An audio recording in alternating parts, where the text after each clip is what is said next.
अस्सलाम वालेकुम रहमतुल्लाहि व बरकातुहू। मैं हूं हकीम नवीद और आप देख रहे हैं मेरा यूट्यूब चैनल हकीम नवीद ऑफिशियल। आज का नुस्खा बड़ा दिलचस्प है। दो चीज़ों का मुरक्कब बनाने का तरीका, खाने का तरीका, इनकी तासीर, ये कहाँ से मिलेंगी, ये सब चीज़ें आपको इस वीडियो में बताऊंगा। इस तरह के मज़ीद बेहतरीन नुस्खा जात मेरे चैनल पर अपलोड हो चुके हैं। शुरू से कोशिश करता हूँ अल्हम्दुलिल्लाह जो भी नुस्खा बताया जाए उसको वीडियो के अंदर चीज़ों को दिखाता हूँ ताकि आपको पहचानने में आसानी रहे और उसको तलाश करने में भी आसानी रहे।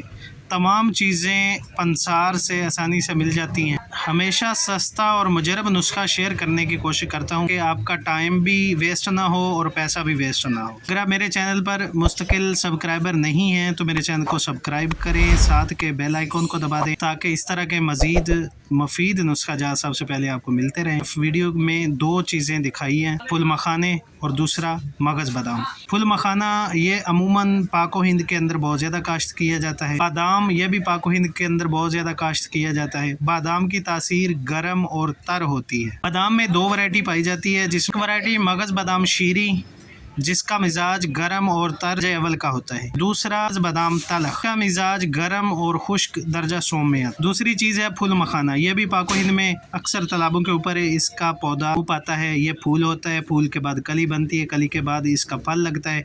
कच्चे फल को मामूली टेम्परेचर देने के बाद ये मगज़ निकलता है जिसको फूल मखाना बोलते हैं।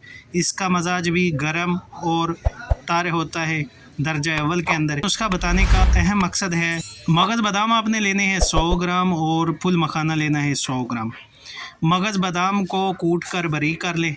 जो फुल मखाना होगा इसी तरह कच्ची हालत में आपको पंसार की दुकान से मिलेगा। 1 चम्मच रोगन सुरख जिसको देसी घी भी बोलते हैं, फ्राईमान के अंदर डालें। उसमें ये थोड़े थोड़े करके डालते रहें। जब ब्राउन हो जाए तो इसको गर्म को निकालें और कूटना शुरू कर दें। इसी तरह अच्छे तरीके से ये बारीक हो जाएगी। ये कच्चा कब्ज़ करता है, हजम नहीं होता। देर हजम होने की वजह से ये बदहजमी पैदा कर सकता है। दोनों चीज़ों का पाउडर मिक्स करके रख लें। 1 चम्मच सुबह और 1 चम्मच खाना खाने के बाद। नीम गर्म दूध के साथ इस्तेमाल। शुगर के मरीज़, ब्लड प्रेशर के मरीज़ और बवासीर के मरीज़ इसका बिला झिझक इस्तेमाल कर सकते हैं। जलूक लोग जो मुश्तजनी करके बीमार हो चुके हैं, ज़्यादा उम्र वाले शादीशुदा लोग जिनको कसरत जमा की वजह से कमज़ोरी होती है, वज़ू पीछे को ठुका हुआ होता है, अच्छी तरह से तनाव नहीं मिलता, टाइमिंग नहीं होती और जल्दी अंजाल हो जाती है। एक दफ़ा अंजाल होने के बाद दूसरी दफ़ा तनाव जल्दी नहीं आता, उनके लिए ये बेहतरीन नुस्खा है। मजलूक लोग जिनकी रगें मुर्दा हो चुकी हैं, वज़ू बिल्कुल ठुक चुका है, पेंसिल की तरह बिल्कुल वज़ू बारीक हो चुका है, अच्छी तरह तनाव के वक्त बाहर वज़ू नहीं निकलता, उनके लिए नुस्खा बेहतरीन है। बिल्कुल ज़्यादा